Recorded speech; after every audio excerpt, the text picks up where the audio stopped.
Thank you all for meeting with me. You're all doing some wonderful work destroying the world, but I think it's probably time for us to reevaluate. Yeah, sorry for the interruption, but I think we're in the wrong meeting.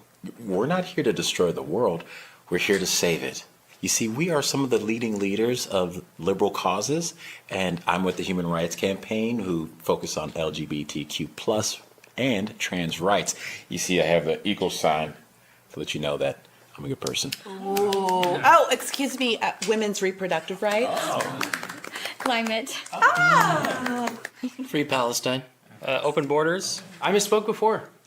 You guys are not destroying the world, okay? You are saving the world. Hey, whoa, what's up with those scare quotes? Pretty sure I didn't use scare quotes when I said saving the world. Again. The important thing to keep in mind is that there's a big election coming up, and you and I, we're all on the same page, okay? So if we want Biden to win, he needs to win in order for us to save the world. If we want Biden to win, you folks, and how can I say this? You might need to tone it down just. Tone down what? Oh, that's a good question. You're women's reproductive rights, right? Okay. Excellent branding, by the way. I see it's much easier on the ears than baby murder, so kudos to you on that one. But opposing any restrictions all the way through to the 9th month, I mean, you see how you're kind of tipping your hand, right? Makes people think, wait, maybe they actually want to kill babies. And we do, obviously. No, we don't. Oh. No, we don't. We don't. Right. We don't. But you see how it can kind of look that way. So that's all I'm saying. You know, let's tone it down. And you, immigration, clearly we don't want a completely open border that undermines any sense of national sovereignty, driving down wages for the working class and overtaxing the welfare state. So let's go a bit easy there too. I mean, why not something like this? Why not something like, diversity is our... Are you trying to say diversity is our strength? Yes! How do you say that without laughing? Oh my gosh. I can't even get through it. This is sad de moi.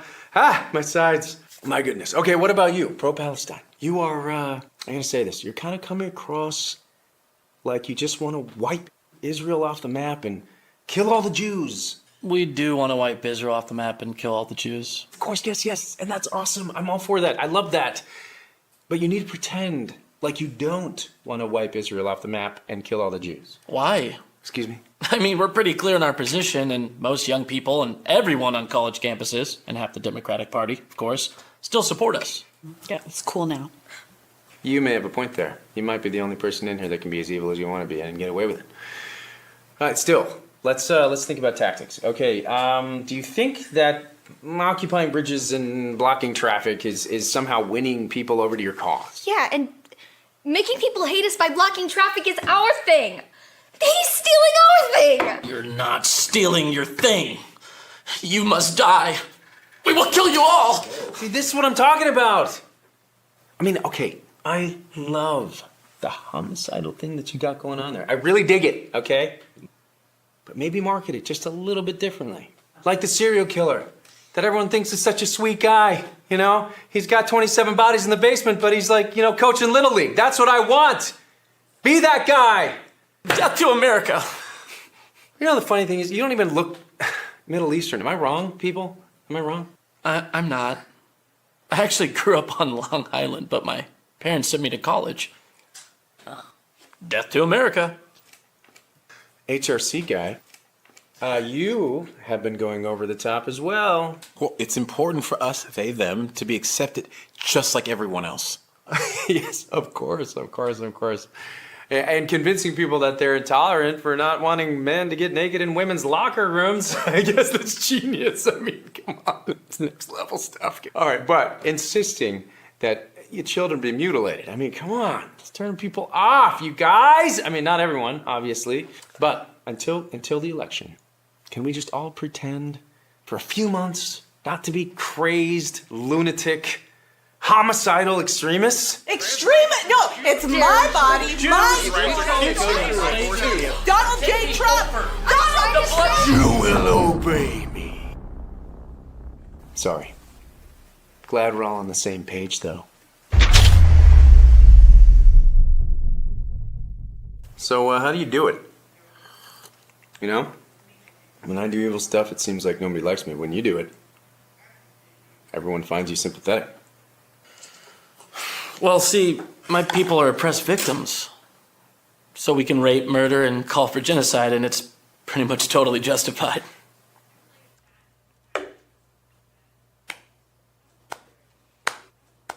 Well done, Ahmed.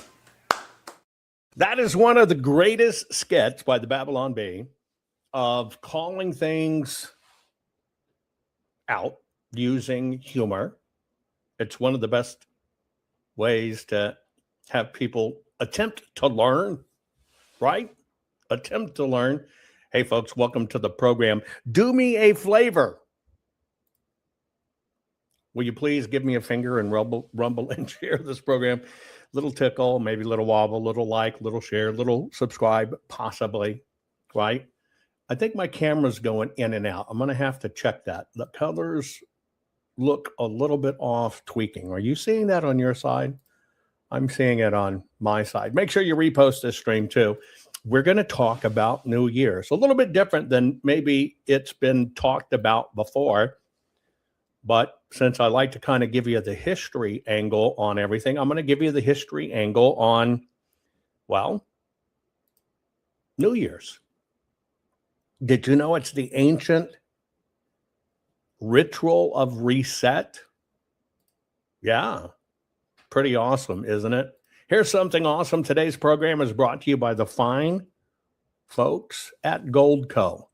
It's a fairly simple process, folks. I'm not doing this to talk to you about investing in gold and silver. That's not the point. The point is, if you have a 401k, IRA, retirement savings account, this would be the main driver for most people. You put in for decades and decades, and if you needed to get that money, sometimes they're going to ding you 50% to get a hold of your own money. Well, you have a legal way to not have them do that to you if you choose. So I'm just asking if you would just request your free gold and silver kit today, because now is the time to protect your money with gold and silver. That's it. Cover your assets. That's why I do this with my fine partners at Gold Co. Please just go to jovanlovesgold.com and get your free kit. Okay, here's what we're going to do. Oh, by the way, let me give you a reminder. First things, many of you are caught in a polar cyclone right now. Have you been paying attention to the super high winds? A polar cyclone, they run about 700 square miles in size. They're counterclockwise. Super high winds. I'm watching chat, some of you getting hammered by these things. So yes, there's a polar cyclone, polar vortex coming down. You kind of saw the pump and dump. You got some cold. Then the El Nino came in, and El Nino in its little stirrup has sucked down a polar vortex, and that's coming in. So it's coming through. And many people on the East Coast are getting hammered with it. So make sure you stay warm. Another thing, just thoughts and prayers. A friend of mine, Victor Davis Hanson, you've seen him on the program. He's having surgery today. It's pretty serious surgery, but he's having surgery today. What a great man. Was just dialoguing with him yesterday. I think he is a national treasure. He is the smartest man in the room. So wise, right? So wise, so measured. You know, he's a person that is speaking of New Year's, a type and a style to aspire to be like, right? So send out good thoughts and healing prayers as he undergoes surgery today, right? In that. And also want to let you know, mark this down, okay? You know, my email is just my full name, like you see on the screen at Gmail. We're going to have a New Year's Eve party. It's a meet and greet photo share. You can send photos of any stage of your life. Start, if you want to start when you're a baby and hit your teens and go through whatever. And you don't have to necessarily show a before and after. But send me your photos. And let's kind of do a shout out.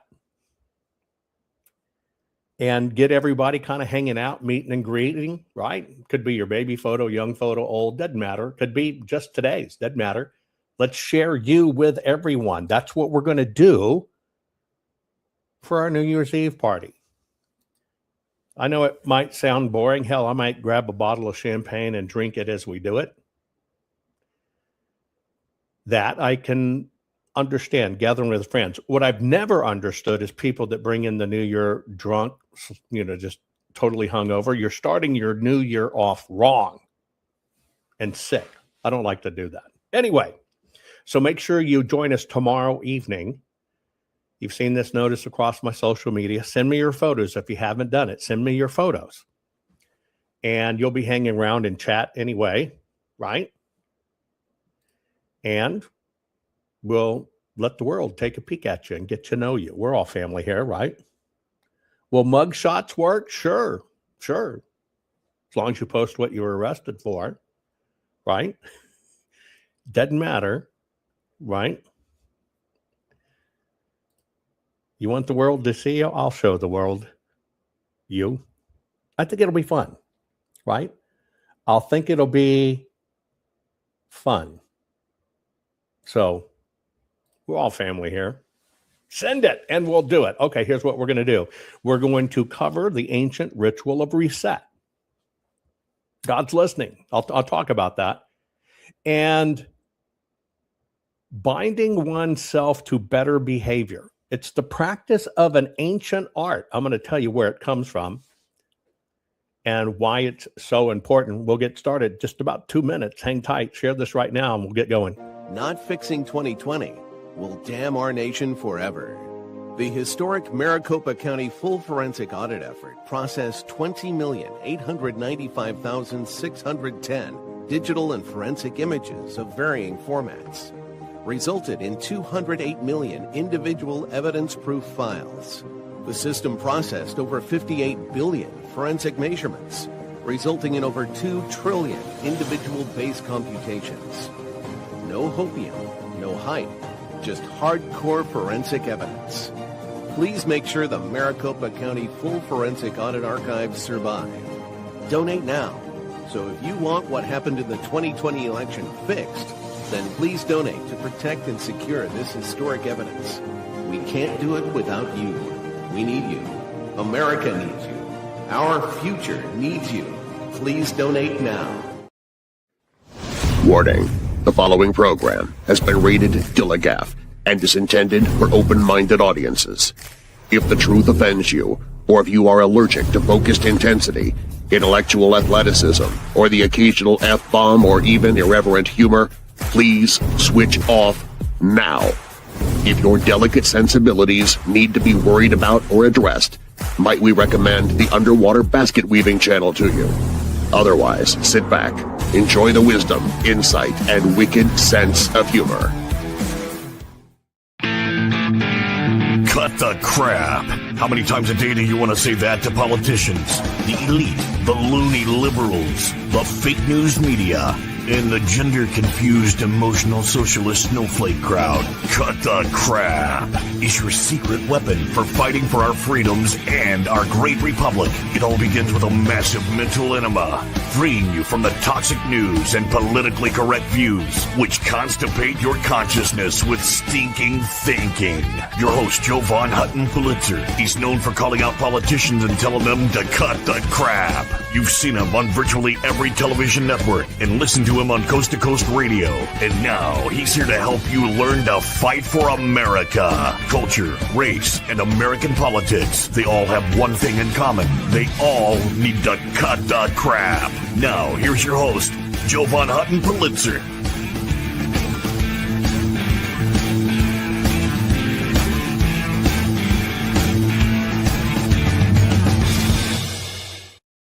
Okay, folks, welcome to the crap, culture, race, and American politics. You know, there's a lot of things we could talk about right now. We could talk about the Somalis and the stealing of billions and billions of dollars, but let me point something out. Do you know that's not the story? Have you awakened to the truth yet? See, we've always had an inkling, and then after 2020, it was thrown in our face that the politicians rape us. They steal tons of money. They enriched themselves. So you know that's not the story. You knew it. That's why you should not be shocked or anything when you hear these stories. You shouldn't be shocked. You should be thankful that truth's getting out. Now, what is the story then? You might think, if that's not the story, they're stealing hundreds of millions or billions or whatever. The story is, what will our current administration do about it? It doesn't matter if it's 100 million or 100 billion or 100 trillion. It's all a crime. It's all a rigged system. You know that. We know that, period. The story we must watch is, what will our government and the current administration do about it? That is the story. Now, I say that because you've probably seen a little bit of move in some of the things I say and share, especially over the last few years. Everything right now is about you. I know that sounds weird, but you've got to get a grip. You got to get your gorilla grip on. Right now, everything is about you. You can get caught in a story about Minnesota and Somalis, but understand it's every damn state. And the more you take that energy and you get pissed off about it, you've got to channel it into something real. The real you should channel it into is yourself. How will you use it to change you? And in changing you is how we change the crap show we've got.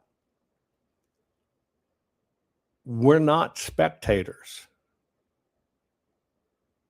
This is a participatory sport.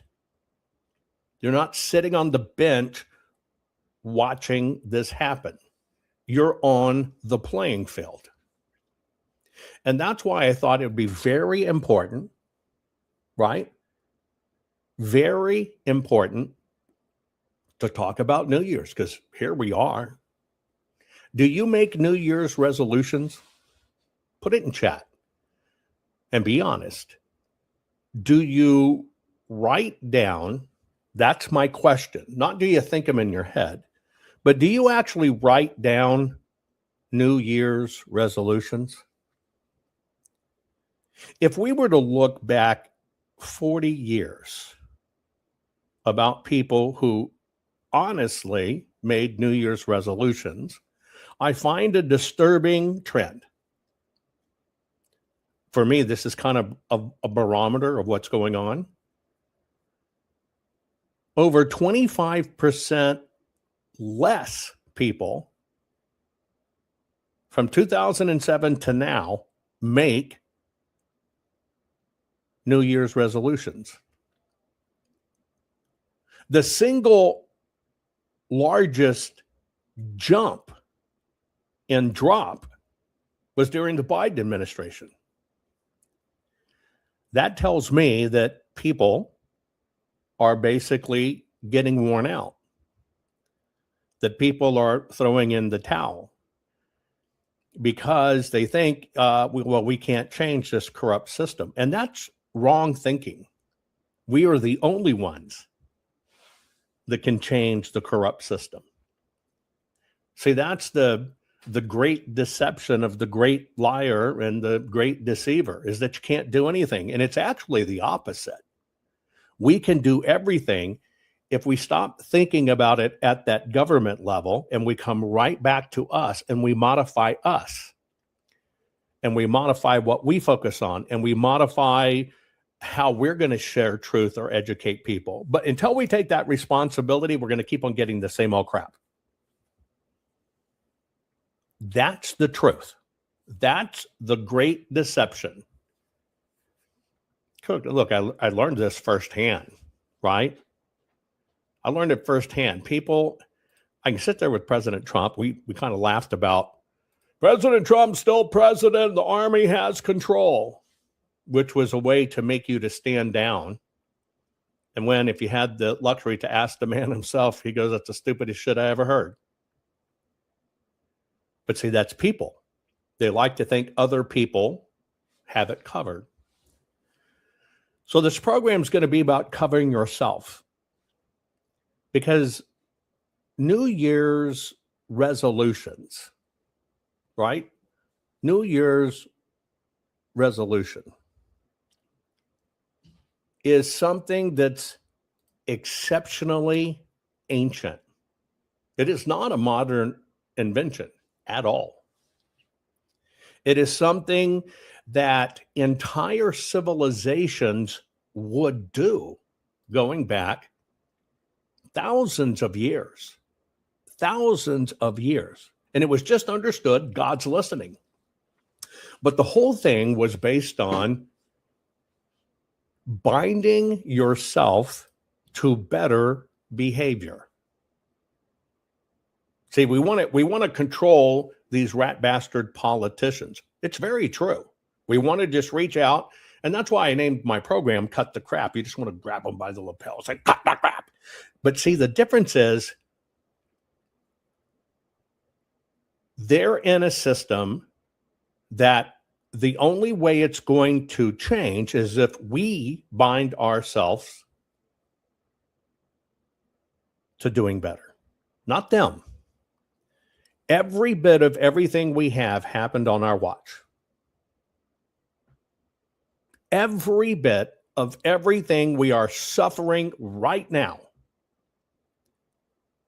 happened on our watch, and it happened because we let it happen.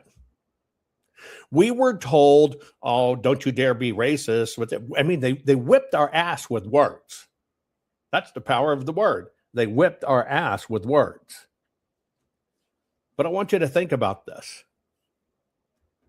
We gave them permission the entire time. Now, that doesn't mean go yelling and screaming or whatever. It basically is an issue of discernment and not what the president's going to do about it, not what your lawmaker's going to do about it. Isn't it ironic? You will swear you don't worship lawmakers. You will swear they work for us, but you don't do anything about it. You don't actually take that to heart. You expect them to fix it. All of us have left them off the hook. I'll give you a very startling number. I did some research years ago. I released the very first Right Congress website where you could put in your zip code, find your congressperson, and it would populate their address so you could send them, your direct input. That was back during Bill's spill. I did it because email was just coming out and it would just make it easier to do. But during that research, I found out that a congressperson, and it almost is still the same today. You can look up the numbers. If just 10 people were to sit down and write a letter to one particular congressperson, just 10 letters, that congressperson will get it on their radar. Now, notice I said letters. I'm not talking about tweets. I'm not talking about emails. They have the excuse, oh, I didn't see it. Oh, you didn't tag me.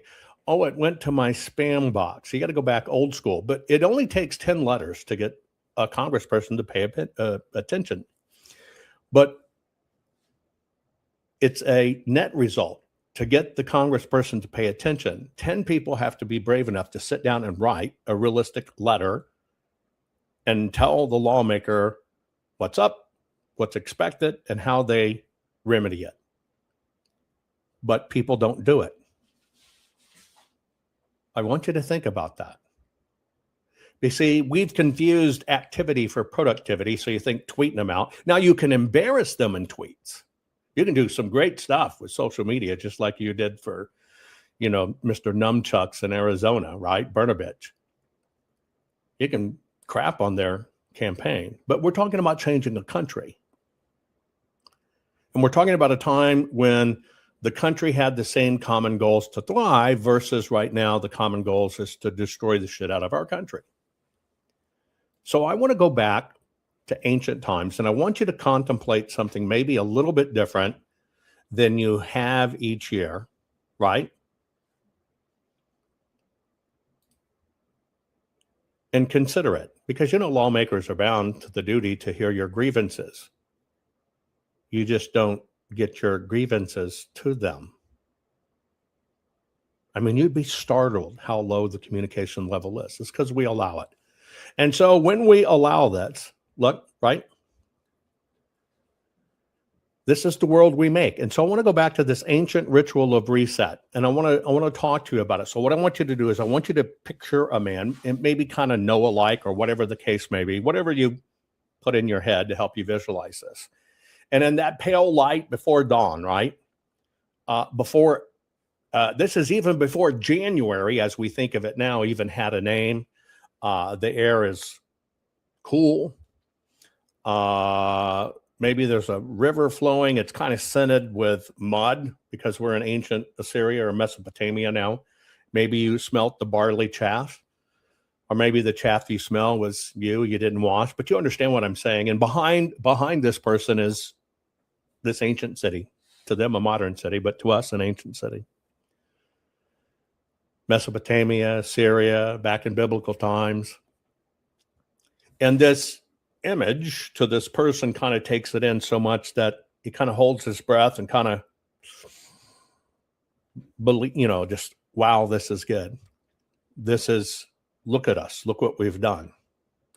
And it's a person thinking not only as a person, but thinking as a people, because look at the city, look at the irrigation we have, look at the crops we have. It was a collective thing. Now, I'm not talking, communism bullshit. I'm just talking a collective pride in the thing. And so at this time now, imagine for days, the people, they're kind of sweeping, their thresholds, right, at their doors. Kind of think back to, when the blood being smeared across the mantle way back, ancient Egyptian days. I just want to give you an idea. They're, scrubbing their clay floors, washing it out. They're making sure that the walls are plastered nicely, right? And they're whispering prayers kind of to themselves. They're talking prayers, kind of like the sweeping out of the dust is yesterday's bad luck. And they're just getting it out the door, getting that crap behind them. Kind of a scrubbing process, right? Think about that. Now, this isn't housekeeping the way you think of housekeeping or spring cleaning. This is what the ancient ritual was. It was the ancient ritual of reset. Now, I just want you to think about that for a moment. Collectively, you have a lot of people right now, if you think young people, they're going to go out banging and drinking and raving and whatever the bullshit. But what it used to be is the community and all the people were getting together and cleaning up their shit, right? We're getting things organized. We're getting things cleaned up. We're getting things that they put off done. So we're ready to take on the new year. It was a reboot. My Texas ranch, the name of the ranch is Reboot Ranch. It's a computer term. It's where I go just to reboot, right? So society used to do this. They used to kind of collectively clean up, had a consciousness as a people to do this, and they're just getting out the cobwebs and the dust and sparkling thing up. And so their view of it at the time was, look at all the work we put in for this year, but we've got to start the new year without stumbling. That was the goal, to begin the new year. And you're right, inventory time. A big part of this is self-reflection. But the society at the time, and think what we've become, folks. We've become dance parties, blitz, raves, New Year's. Let's see who's going to shake their ass and sing bitches and hoes rap we can't understand. I mean, think about how far we've fallen. That's mankind. But what it used to be was everybody getting ready for the new year, that we started the new year off without stumbling. Now, that's the 4,000-year-old reset ritual. That's what it used to be. That's what it used to be. So as part of this reset ritual, till you have a scope of how big this was and how important it was back, and we'll just take Assyria for a people, right? They would all gather together. They'd walk to the temple district, to the Akaitu festival. That's the festival. In fact, it still goes on to this day in ancient Mesopotamia, modern Mesopotamia now, right?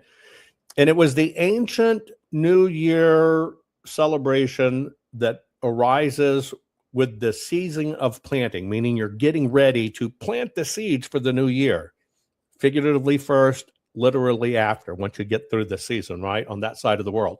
So the streets were crowded with merchants and farmers and priests and soldiers, everybody kind of being pulled together by, kind of a invisible rope. They're kind of marching down to the temple district. There's music, drums with a steady beat, everybody kind of participating. And that sound would take over the whole area, and everybody was being thankful and sharing. They were sharing baskets that were made, and breads and oils and small figurines. But it wasn't about what you brought. That was just what people did. People brought things.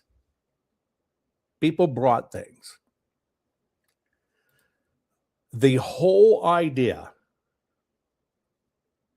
of the entire thing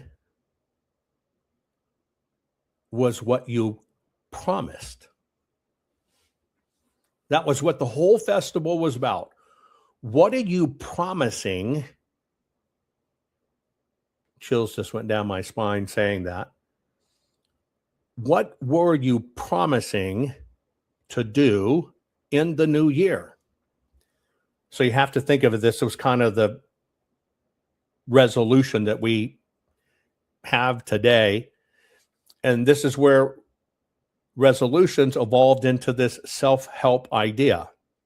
But there's kind of a secret to it, because, some people kind of mix these things up and or don't achieve them, or, common, if you were to look at common New Year's resolutions, I'm going to lose weight.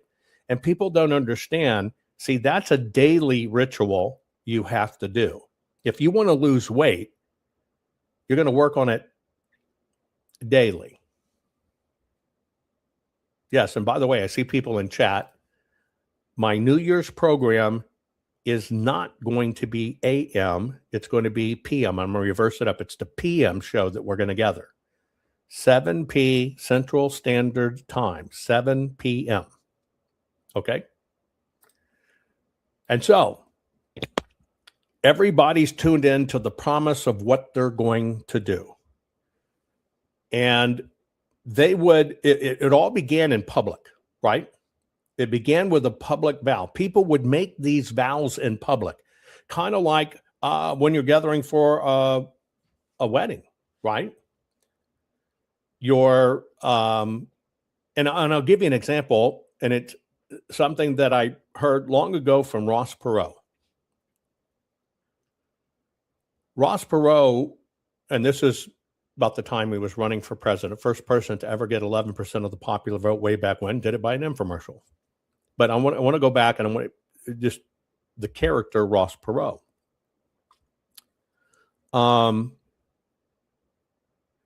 Ross Perot had a standard for his executives, and just shortening it, the standard for his executives was, if you screw around on your spouse, you're gone. Now, which is a really weird concept, right? In the 80s or 90s or whatever, when you think about how fast the 80s were moving. But his reasoning was, if you would stand before God and your family, if you would stand before God and your family and promise to love, hold, cherish, be faithful, whatever your particular promises were, and that ends up being a lie, and you said that to God and your family, the closest people in your life, well, I'm just your employer and I don't even rank on that chart, so you're certainly going to screw me over, because who am I? You follow what I'm saying? And so in these ancient rituals, it all started out with speaking it in public, because everybody knew and believed the word has to be spoken, it has to be uttered, and the gods are watching, but not only the gods are watching, the gods are listening. And so this is where people spoke of their debts to their community, to their society, to be repaid, and their obligations to be honored. That's what it began as, right? And so you can find really interesting things if you look at the archives. People that borrowed tools and didn't return them made sure they got returned by the end of the year. You made sure you got that crap back. You didn't let it go, right? You didn't let it go, because society came from, your word is your bond, that agreements must be kept. The farmer who took out seed on credit made sure that you were going to go settle your accounts right after the harvest. You made a pledge. Yes, I've taken seed on credit and I've planted, but I have to go take care of my debt. And the actual trading people who cut corners in the previous year basically swore that they would measure honestly. Remember, this battle of human will, temptation, and everything else has been around forever. People of mankind have all fought the same things over and over and over and over for millennia, right? The husbands would swear that they wouldn't drink away the harvest money, the grain money, wouldn't drink it away. But everybody understood the common truth, and the common truth was what it was about. If people don't keep faith in one another, the whole city weakens.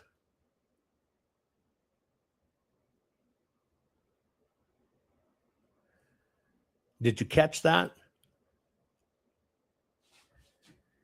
If in fact people in a community, in a town, in a city, right? They're living in cities with walls or whatever the case may be. But if you could not have faith in one another, the city would weaken. Not only the city would weaken, all of the fields would fail. And as a result, everybody would go hungry. Sends chills down my spine again. I want you to think about that. Everybody understood we are only as good as our weakest link. And that if we as you can call it a town, a city, an empire, what it is, if we don't have our head in the right place, and we just don't be good, honest people that keep our freaking word and work our ass off so we can all survive, we all die. I want you to think about that in terms of what's going on right now. I've talked about it many times. I talked about the number one most dangerous weapon ever introduced to the world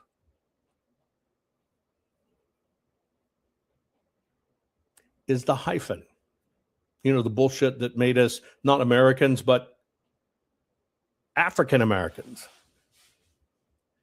You're right. It was a society, no regard to their God, It wasn't about their particular religion or beliefs. It was their faith in one another and the word. They were a society of moral people.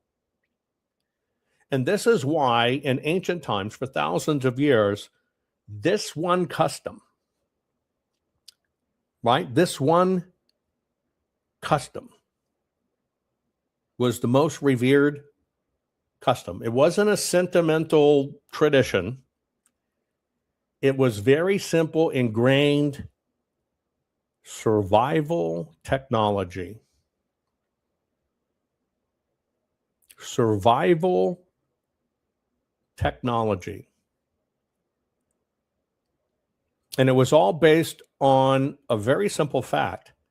A community cannot renew its future unless it renews its trust. That's a big one, right? Pow. That should just smack you right between the eyes to think of ancient men and women and society freaking understanding we are so in this together. Yeah, bring back morals. And you're right about chills. They knew we freaking live and die together. And our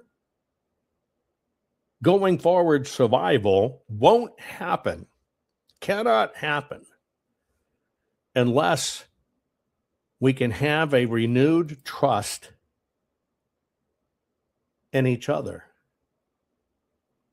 If you look back at everything that has happened to us and how it got, a lot of it got anchored a long time ago, but in a modern society, and how it just kept on falling apart in Obama era, and then, had Trump come in, everything changed. There was a great renewed trust in America and each other, and then it all fell apart with Biden. What have they really done? They've killed our trust. Do you know what I'm saying? But more importantly than killing our trust, they have flat out killed our trust in each other. Ever thought about that? The system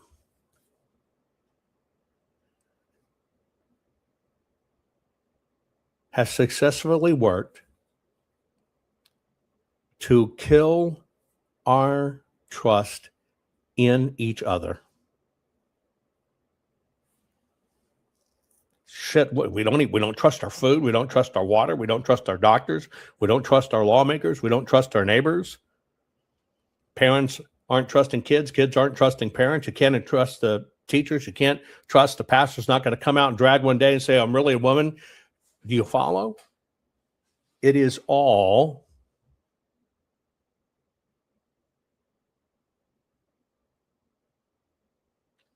based on trust. Well, the ancients knew this, that a community cannot renew its future unless it renews its trust. Now, this is an individual choice that has to be made first. This is why I'm doing this. This is something we just have to consider, because this ancient ritual we're talking about, New Year's resolutions, it's far, far deeper, far more important than you can ever imagine. And so back in this time, we're going to go back to ancient Assyria or ancient Mesopotamia, inside the temples. And, they had all kinds of things. The festivals, very dramatic. The people were very dressed up, very strange by modern standards. The stories that they told each other, that they shared, were stories that they recited about chaos and then order, about storms and then kings, and about a world needing to be set right again. Those were the stories that were shared. We've been here before. We kicked its ass. We got through it. The point was really very simple, even though the ceremonies was wildly grand, that the new year is a doorway. Now, I want you to think of this. The new year is a doorway. You're looking at this door. Okay? And everybody knew What passes through that doorway must be worthy. Must be worthy.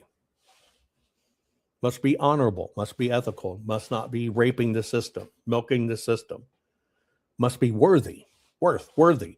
And because see, the people didn't just they didn't wish for a better year back then.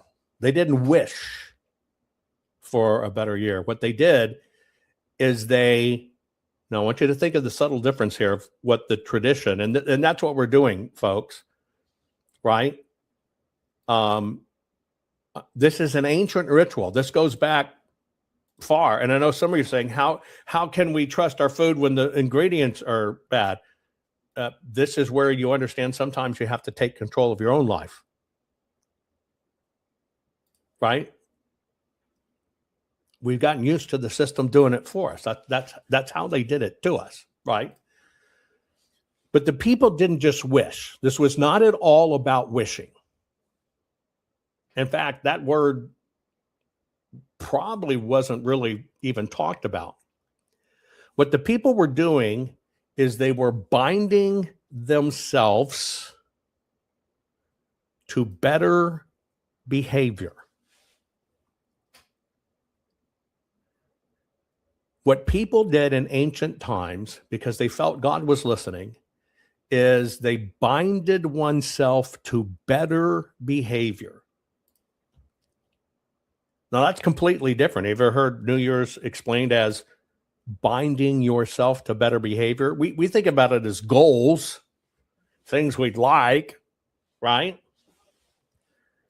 Then the reason they bound themselves to better behavior, because the belief is, and still should be, because of vow, V-O-W, vow, not silent, because of vow, once spoken, a vow once spoken is the rope that ties you to the coming months, that pulls you through. Interesting analogy. When they agreed to bind themselves to a vow, I'll take a vow. No, V-O-W, to a vow, make a vow. They pictured that as once it's spoken, it's attached to you, and it will drag you through the coming months. It'll keep reminding you, we're headed this way. That's what it was all about, period. Binding yourself to better behavior. Now, imagine we're going to jump ahead in the story, centuries, right? Centuries kind of rolling like wheels on a road. Now imagine you're standing in ancient Rome. So we've jumped from ancient Assyria, ancient Mesopotamia, right? And we're going to jump forward to Roman times. So you understand, how long this has been going on. So now you're standing in the middle of Rome. Language is different. Clothing's more fun. Oh, did I say that? Anyway.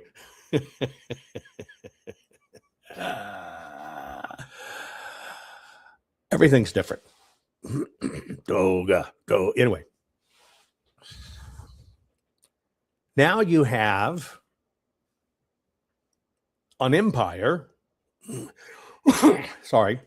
You have an empire that has both politics and ambition. Politics and ambition. But the human impulse was still the same. To mark a turning point. To mark a turning point. To look back, to look forward, to promise improvement. To look back, to move forward, to promise improvement. Right? Like setting a simple goal. No way am I going to click on a BS link for mRNA in my foods because I understand they don't care about me. They're just posting shit in chat. You follow what I'm saying? Some things you just got to cut out like a cancer. Now, this time in Rome, they kind of had an interesting, I guess you would call it an allegory. They had something physical. They had a new symbol. The symbol was Janus. You ever heard that before? Janus, Janus, Janus, right? It was the two-faced god. Yeah. You know that X you had? No. It was the two-faced god. But all it stood for was not really having two faces. It basically stood for doorways. And one of the doorways was beginning, and one was the doorway that faced the past. That's all it meant. It wasn't that they thought their God had two faces. Remember, they didn't have media and they didn't have all this other stuff. They had to tell the story different ways. And so, understanding in their times,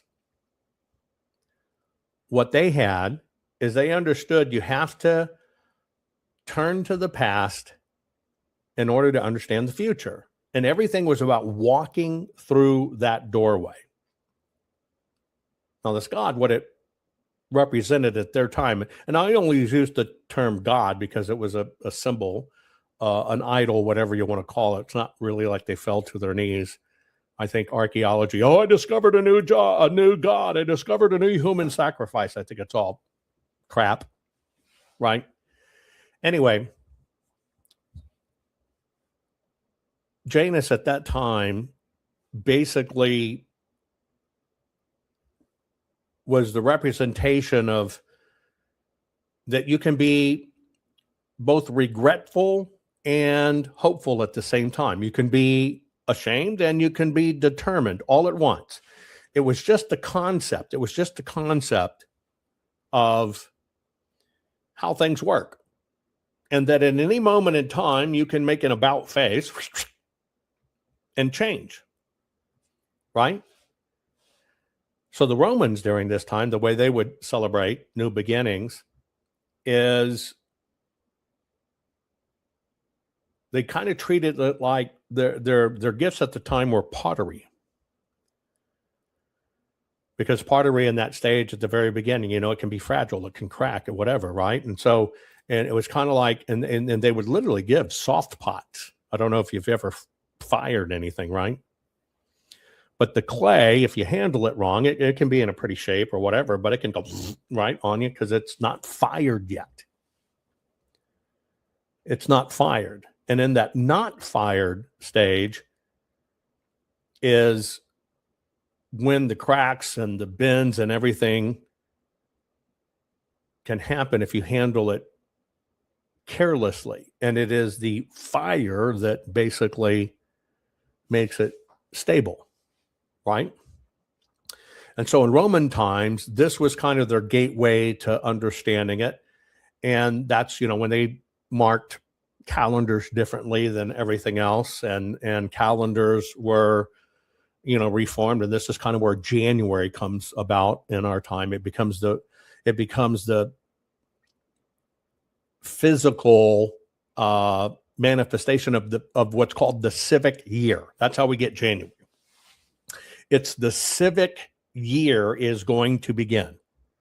And so that's when your promises, right? The idea of New Year's promises, they get welded at that time to a fixed date. And that fixed date was January. And that kind of, has been a starting line, not only for their entire society, but it's our entire society down to today. Now, what's interesting, if you were to look at this, there's a spiritual element to it in all of these. There's a spiritual element into this renewing, walking through the doorway, making your resolutions, making your commitments. But it wasn't just considered spirituality, right? Ironically, and I guess prophetically, and I guess something we should go back and look that we can take from the Romans is it was also the civic identity. Another chill goes down my spine. This process of walking through the door, being worthy to walk through that door, looking back, improving, going forward, was weaved into the fiber of society as civic duty. It actually set the public rhythm. It was kind of Rome's way, the empire telling everyone and doing it, that we start again. We reorder the ledger, and we get our house straight, and we go at it yet again. And I think many times now we don't think about the concept of we're all in this together, and then we don't think about a role to play in it. And for God's sakes, we've most assuredly lost civic duty, and just the thought of what January really means and how it comes down to us over thousands and thousands and thousands of years. But it's a chance to walk through the doorway, to bind yourself to something better, right? We keep on pushing through the years. We get to Europe. Yeah, rejiggering, if you understand that term, rejiggering it. So when we get to Europe, there's really no marble temples. We had stone churches. We had wooden houses. The year's ending. Candles are burning. People would gather together in silence and song. As we get into these, Middle Ages and stuff in Europe, it wasn't like celebration style. So it's not party-like.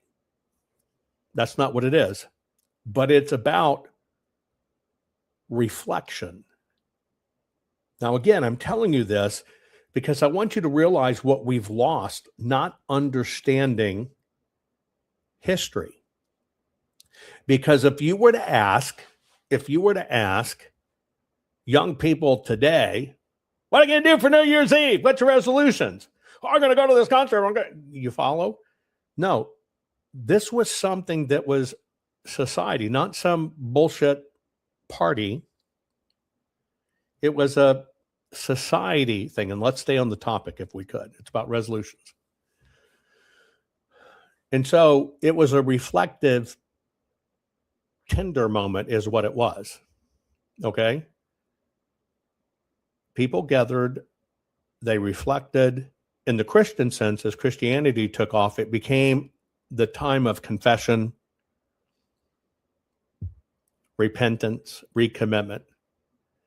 It had disassociated itself while seeing it through God's. In ancient times, the higher standard was attached to whatever God or gods, small g, plural, that was out there, right? And this is kind of where we came more into a focus of the individual a little bit deeper. Maybe this is where we lost a little bit of the ancient community tied to everything, that we're all interconnected, because it kind of became a Christian-y thing. And I guess maybe the Christian-y part cut out the pagans or cut out what it was. But it was certainly not about appeasing the gods. It was with offerings. It was more about correcting the heart, or making peace with your neighbor, or returning what you took, or to stop habits that corrode your soul. In those times, going back to the community aspect of it, the community would bring in the New Year's together. They'd actually stay awake on this day, right? Or I should say tomorrow. They would stay awake, and they would all hold watch and collectively praying and seeing the one day go out and the new year come in. Their motto back then, and how it came down through Christianity, was if we must step into time, then let's step into time wide awake. Think about that. What has it become?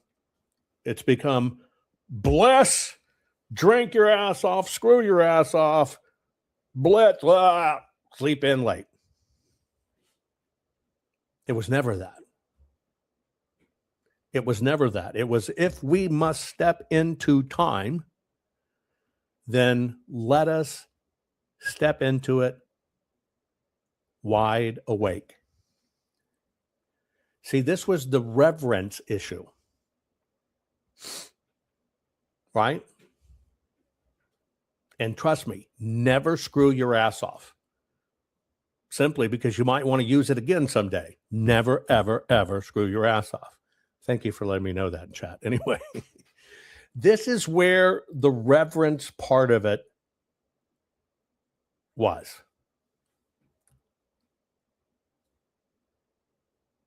Right? This was the reverence part of it. Because back then, people understood something about reverence, and reverence just made sense because people understood you cannot heal what you refuse to face.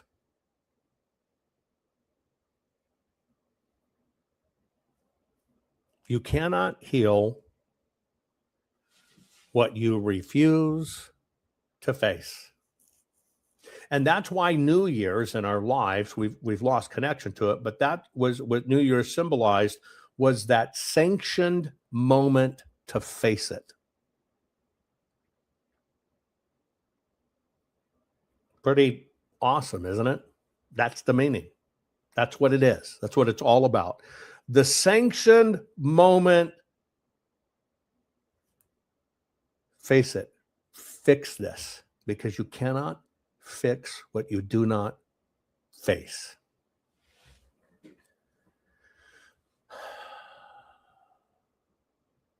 And that was the whole thing about, were you worthy? Were you even going to be allowed to walk through that door differently? That's all it's about. Of course, then we get modern life. The clock, the factory whistle, the calendar on the wall, fireworks in the city streets.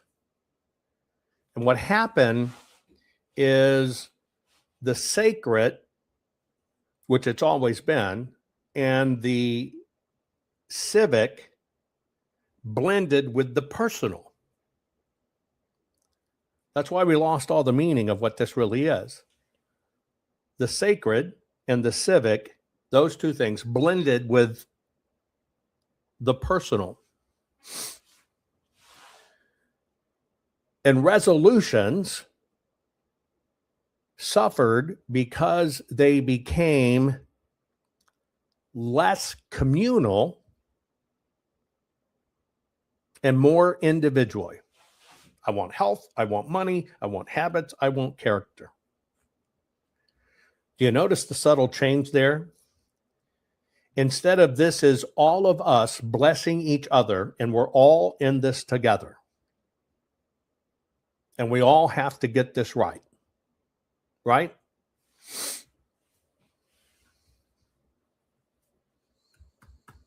Some of you are talking about the ball drop. Now it means, okay, you're going to lift it off this nose and go over here and bat wing someone else.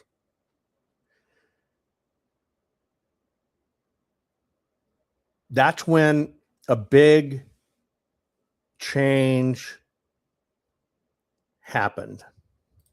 That's when a really big change happened.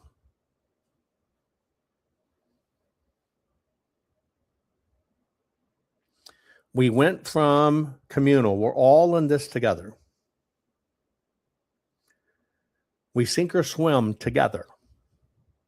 We've got to focus on how do we make this work better. We've got to support each other better. We've got to be better. And the sacred and the civic blended with the personal, and resolutions became actually not about communal in any way. They became individual, health and money and all this other stuff. But yet the ancient shape still remains. We just kind of cleaned it up And we do naturally just kind of look back and forth with a little bit of pinch of regret. And we look forward and we feel this surge of possibility. And in that moment, you say, we can begin again. This is down to your DNA. It has been enacted for so long. It has been enacted for so long that it's kind of written into our DNA. And even as it goes on in this custom process, the human need kind of never goes out of it. But what's interesting is we are creatures that learn by story. You learn a lot more when it's told to you as a story. And that's why I wanted to tell you the true meaning behind, what we're doing here in all of this. Because we are creatures that learn by stories.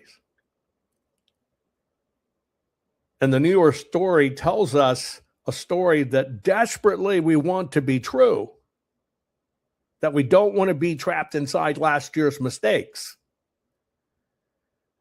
and that we can honor what we promised and we can become what we respect. And what used to be thousands and thousands of years ago at dawn is now kind of the modern person with a notebook at midnight doing the same thing in reality. They're standing at the edge of a threshold, choosing what kind of person will cross it. And that choice must be made out loud, must be made with intention, must be made with reverence. And that is why this tradition has lasted so long, because it's, scientifically sound as well.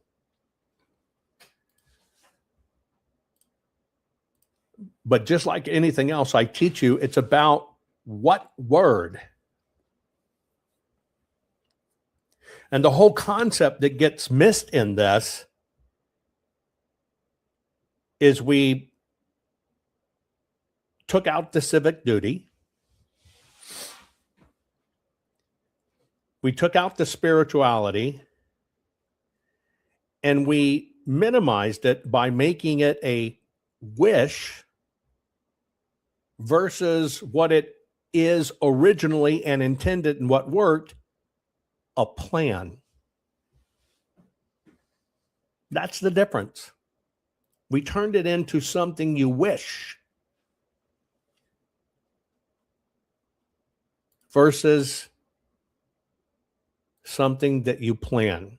Now, here's why when I put in here, you have to understand this ancient ritual, because here's what it comes down to. So you understand the ritual as it plays out.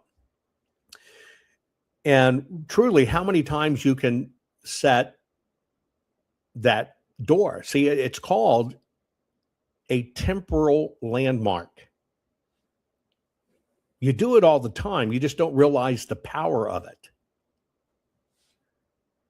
You do it all the time. The temporal landmark, which is wired into your brain, is that meaningful boundary, a boundary you set, not that somebody else sets for you, but you set. It's the before and after. It's the chapter life break in your story.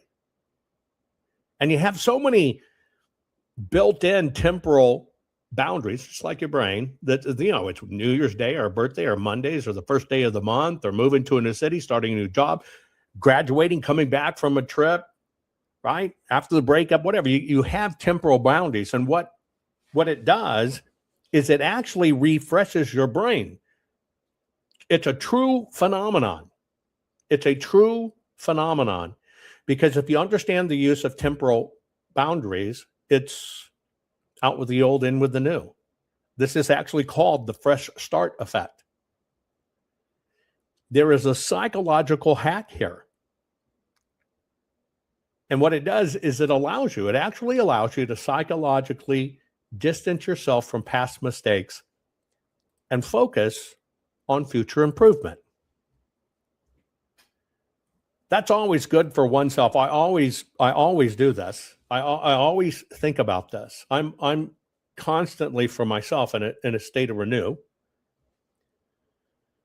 If you've followed me for a while, you know this is a big deal for me starting in November.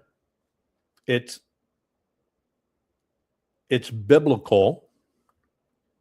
Bible and Jesus always taught about diligent planning and steady work. It's kind of funny. It's not like a lottery ticket. Even in the Bible, it's not like a lottery ticket. It tells you in Corinthians, run to win, pursue the prize, run to win. It requires action. I've told you this before. The most often repeated word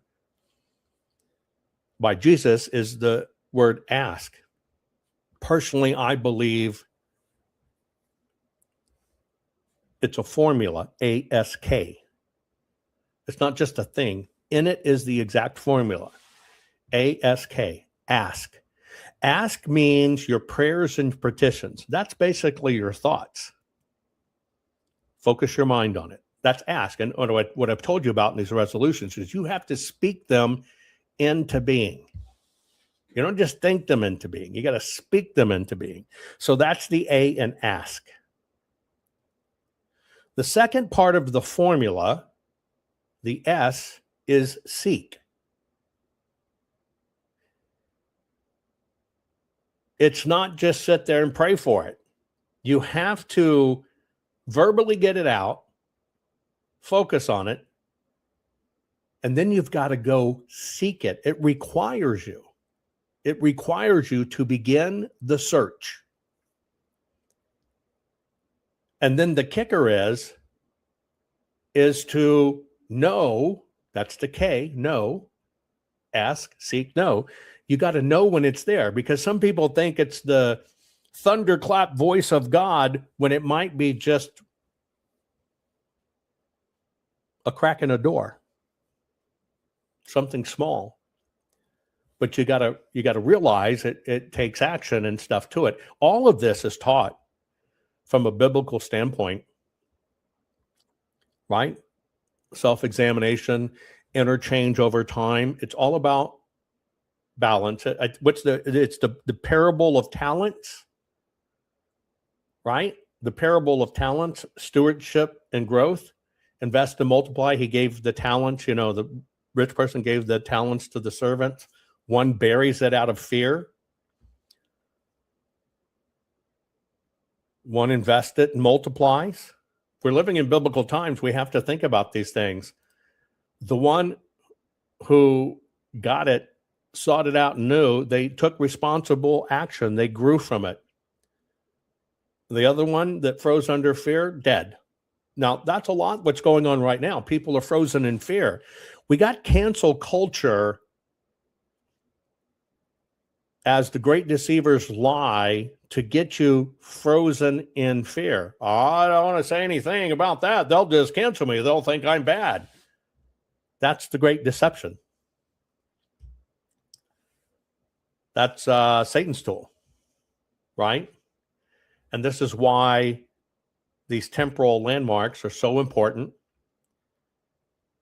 Science is so behind this that if you speak it versus think it, it has more magnitudes of being created.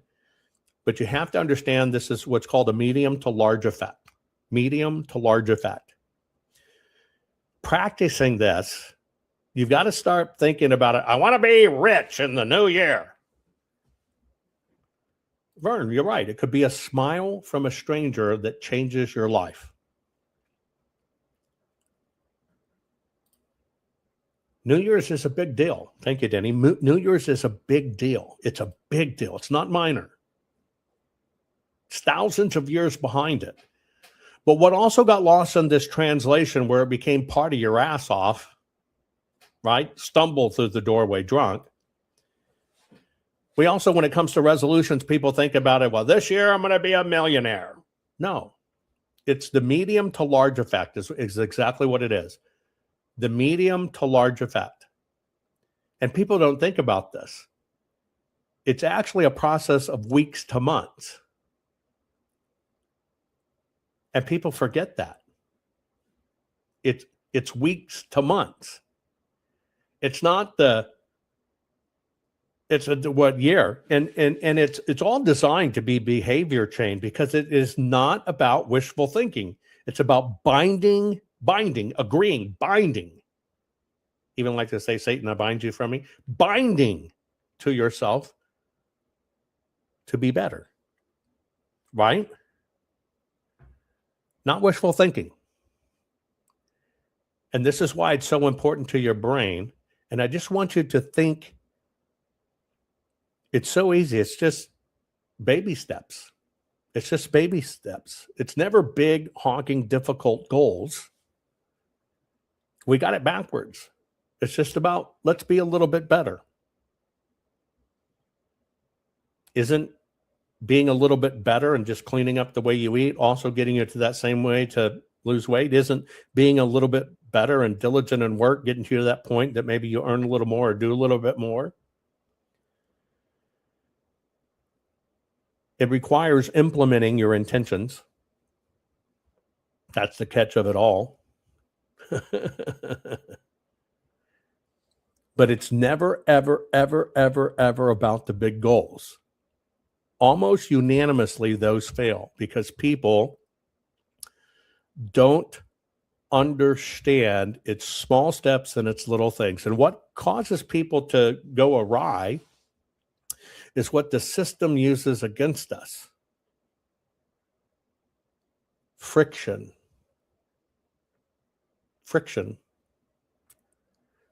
What are the type of friction out there? It's not about desire. You can desire it all you want. You got to understand there's always going to be friction. It's never going to go away. And you need to use the friction to remind you, do it. Don't desire it, do it. And what's the friction? You forget about it, you get busy, or you get hit with temptations, or you're confused, you don't know what to do in the moment. That's friction. And so what the deceiver uses to convince you can't do it, that friction, you got to remember, the deceiver the deceiver would not be even in your life giving you friction to stop it if they didn't believe you'd automatically fail. See, they know you would win. They know you would win. Powers and principalities. They know you will make it. And that's why they even set it against you to begin with. Because the reality is, if they didn't give a shit about you, well, they wouldn't give a shit about you. Do you understand that simple premise? Because see, the secret is, once you understand that friction is the deception, and you expect the friction, and you agree that nothing's going to hold you back, then something very interesting happens. As you keep on pushing back on that friction, it becomes fact. And that fact becomes your normal habit forever. That's it. That's how all this shit works. Ancient men had it right. We've been separated from our roots. We've been separated from we're all connected. We've been hyphenated to oblivion. And darkness knows. Darkness knows. If it can just give you a little more friction, you'll give up. Darkness also knows if it can convince you to get yourself stinking freaking drunk for the New Year's and horribly hungover, you'll forget about the resolutions and you'll start pushing them off day one. And that's friction. But I want you to remember, friction is the gut check. When that friction hits you,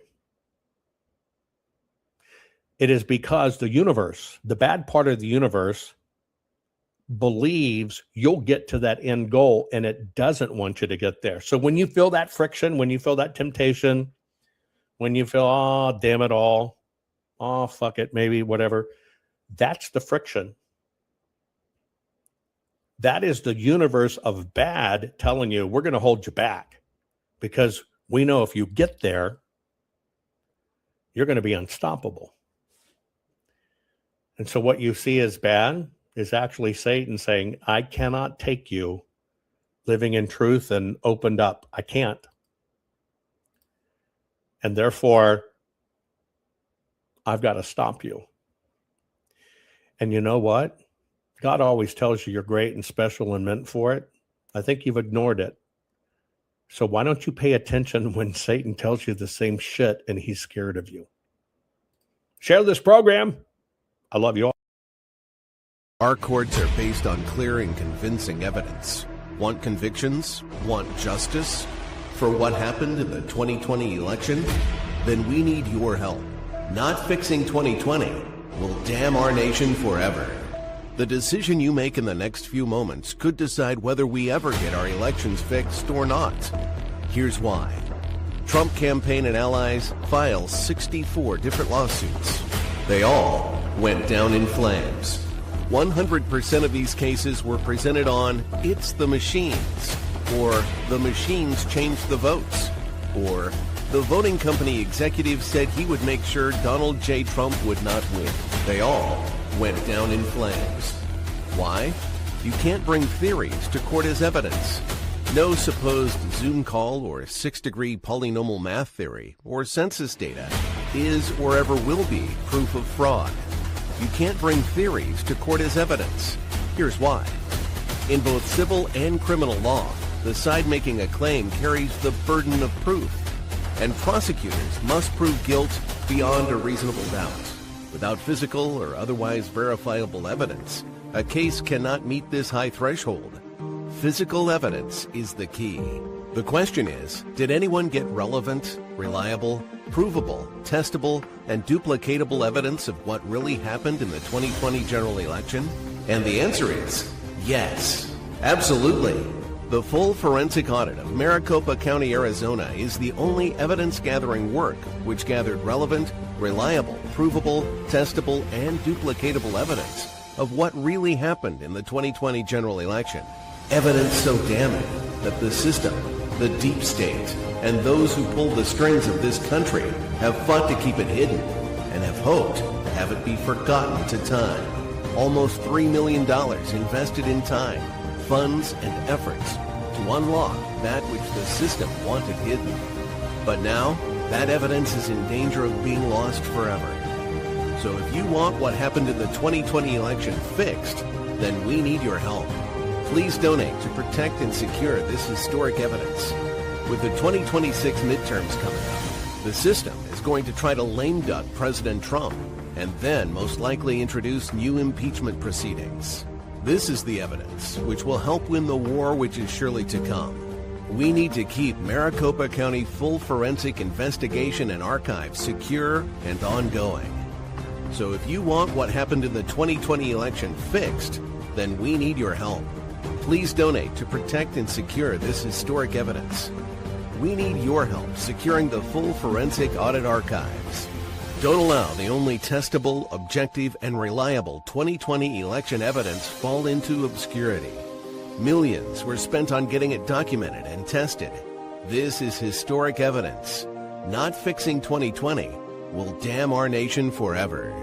The historic Maricopa County full forensic audit effort processed 20,895,610 digital and forensic images of varying formats, resulted in 208 million individual evidence-proof files. The system processed over 58 billion forensic measurements, resulting in over 2 trillion individual base computations. No hopium, no hype, just hardcore forensic evidence. Please make sure the Maricopa County full forensic audit archives survive. Donate now. So if you want what happened in the 2020 election fixed, then please donate to protect and secure this historic evidence. We can't do it without you. We need you. America needs you. Our future needs you. Please donate now. Not fixing 2020 will damn our nation forever. Please donate now.